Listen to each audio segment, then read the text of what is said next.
Creative Outlier.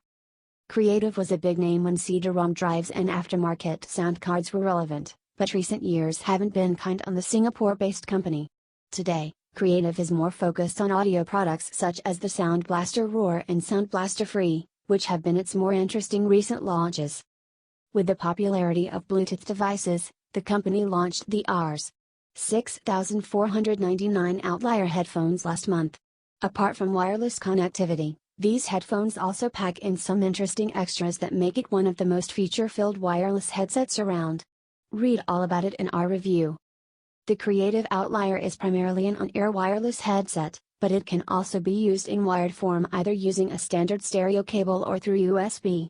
A 3.5mm socket on the left ear cup will let you keep using the headphones in case you run out of battery power.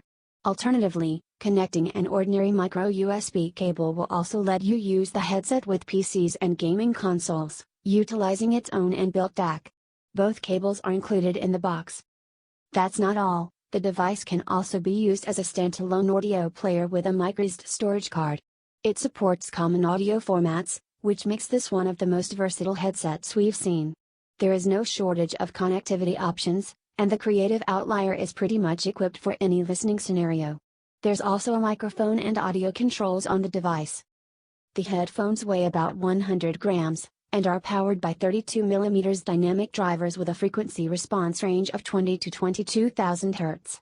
Bluetooth connections use the A2DP profile, and battery life is acceptable in about 8 hours on a full charge.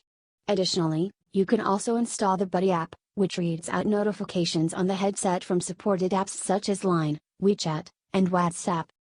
The headset itself is entirely plastic, with a dull finish on the headband and around the sides of the ear cups.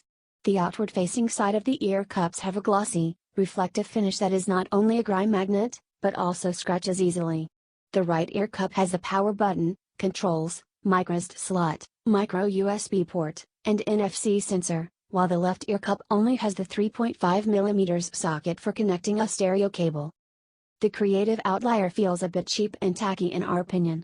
It isn't very comfortable to wear either, as the padding is inadequate and the band clamps down on your head a bit too hard. The adjustment mechanism felt loose and needed constant fiddling. The only interesting aspect of the appearance of the headset is the ability to change the rubber acoustic rings. The package includes 6 pairs of colorful rings, which can be put in place to change the accent color of the Outlier.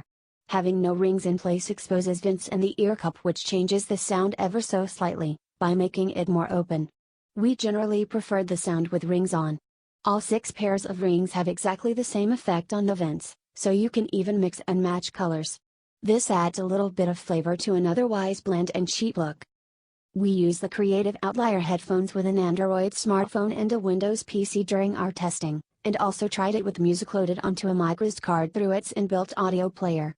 Focus tracks for the review were Calvin Harris' How Deep Is Your Love, Spangle's Brain in a Fish Tank, and Skrillex's The Reason. Starting with How Deep Is Your Love, we found the sound of the Outlier to be very biased to the low end. The sonic signature is excessively geared towards promoting the lows, and feels a bit too warm as a result. The lows tend to sound a bit droning and overbearing at times. While we'd expect there to be great bass response as a result, the truth is that there's absolutely no tightness in the bass whatsoever. Moving on to Brain in a Fish Tank, we studied the frequency responses in more detail. Apart from the aforementioned lack of oomph in the bass, there was also no actual strength or feeling in the mid-range or highs. The droning of the lows affects clarity and definition negatively, and there's barely any audible openness or detail. Vocals sound a bit recessed, and the result is a sonic signature that is unlikely to suit anyone. Finally, we listened to The Reason, but this time we used the stereo cable for audio transmission. This made an immediate difference to sound quality, which not only opened up a bit but also had a bit more definition and drive. There was also noticeably more attack and thump in the bass, which could be heard with other tracks we listened to as well. Sound staging and imaging were audibly better as well, and you can feel the openness in the sound immediately. This brought us to the conclusion that the internal digital analog converter, DAC, on the headphones is simply not up to the mark. The DAC, which is used over radio, is being transmitted over Bluetooth.